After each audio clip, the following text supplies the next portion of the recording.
حاشر بھائی کی ویڈیو ذرا دیکھیے آپ. کیونکہ مذہب کا جو بنیادی مخاطب ہے وہ ایک فرد ہے، وہ اجتماعی ایک آرگن نہیں ہے جسے آپ اسٹیٹ یا جسے آپ حکومت کہتے ہیں. آپ اس طرح سمجھ لیجئے کہ حکومت کی شادی نہیں ہو سکتی، حکومت کے کان میں اذان نہیں دی جا سکتی، حکومت کا جنازہ نہیں پڑھا جا سکتا، حکومت کے آئلی مسائل نہیں ہوتے. حکومت بنیادی طور پر ایک اداروں کے ربط باہمی کا نام ہے، ایک پالیسیز کے تسلسل کا نام ہے. اس فرد نے حاشر بھائی نے بھی بڑی زبردست معلومات فراہم کی کہ ریاست کی شادی نہیں ہو سکتی، ریاست کے کان میں اذان نہیں دی جا سکتی، ریاست کے آئلی مسائل نہیں ہیں، ریاست کا جنازہ بھی نہیں پڑھا جا سکتا. ریاست ایک تنظیمی ڈھانچہ ہے جس پر مذہب کا کوئی اطلاق نہیں ہوتا. مذہب جو ہے وہ انسانوں سے انفرادی سطح پر جو ہے مخاطب ہوتا ہے. بڑا زبردست ریٹورک ہے یہ، اس پر کافی جو ہے نا داد بھی مل سکتی ہے اور اس کو سراہا بھی جا سکتا ہے، لیکن علمی طور پر کہاں سٹینڈ کرتا ہے وہ ہم ذرا دیکھ لیتے ہیں. یہ جس طرح کے غیر مرئی قسم کے اسٹرکچر کے طور پر ریاست کو اور حکومت کو پیش کیا گیا، میں جاننا چاہوں گا کہ یہ اسٹرکچر کس بنیاد پر کھڑا ہوا ہے. کیا یہ انسانوں کے سوشل انٹریکشن کا نتیجہ نہیں ہے، یا ایلینز نے وہ قوانین، وہ ضوابط، پالیسیز جو ہے نا بنا کر دے دی ہیں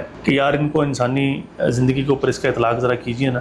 اسی لیے آج دنیا کے اندر جو ہے وہ ناانصافی اور ظلم ہمیں نظر آتا ہے. شاید اگر ایلینز نے کیا پھر تو ٹھیک ہے، پھر یہ بات صحیح ہے، پھر ہمارا کو تو کسی ہی نہیں ہے اس کے اوپر، پھر ہم لاچار ہیں. اور اگر یہ انسانوں کے تعامل کا نتیجہ جو کہ فی الواقع ہے، ہم جانتے ہیں کہ انسانوں نے اپنے اجتماعی شعور کے نتیجے میں جو ایک سفر گزرا ہے انسانوں کا، 4000 4500 سال کی علمی تاریخ ہے، اس میں انسانوں نے اپنی عقل سے، اپنے شعور سے، اپنے تجربے سے نظام کھڑے کیے ہیں، ریاستی ڈھانچے کھڑے کیے ہیں، یہ آرگنز بنائے ہیں، اور حکومتوں کو گورن کرنے کے طریقہ کار بھی اسی طرح سے ایوالو ہوئے ہیں. اس کے اندر مذہب کا بھی ایک رول ہے، اس کو منع نہیں کیا جا سکتا. کیوں؟ کیونکہ مذہب بھی انسانی انٹریکشن سے مخاطب ہوتا ہے. انسان کو انفرادی سطح پر صرف یہ نہیں بتاتا کہ آپ نے نماز پڑھنی، روزہ رکھنا ہے، زکوٰۃ دینی، حج کرنا ہے، اللہ اللہ خیر صلی اللہ. حقوق العباد کا ایک بہت بڑا حصہ موجود ہے مذہب کے اندر. آپ کس طرح سے منع کر سکتے ہیں؟ یعنی ریٹوریکلی تو آپ کہہ سکتے ہیں یار یہ ساری باتیں، مطلب ریاست کی شادی نہیں ہو سکتی، ریاست جو ہے وہ اس کا جنازہ نہیں پڑھایا جا سکتا، کل کا آپ کہہ دیں کہ اس کی مسلمانیت میں نہیں ہوتی.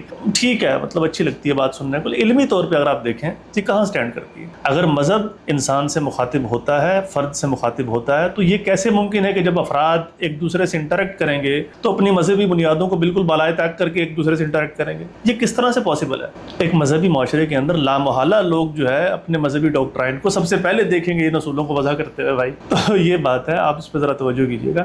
اور ریٹوریکل جو ہے نا باتیں، علمی شخصیات جو ہیں خاص کر جن سے توقعات ہوتی ہیں، ان کو ریٹوریکل باتیں جو ہیں وہ میرے خیال میں زیب نہیں دیتی. میرا لب لباب یہ ہے پوری گفتگو کا. بہت بہت شکریہ، آپ نے میری بات سنی. جزاکم اللہ خیر.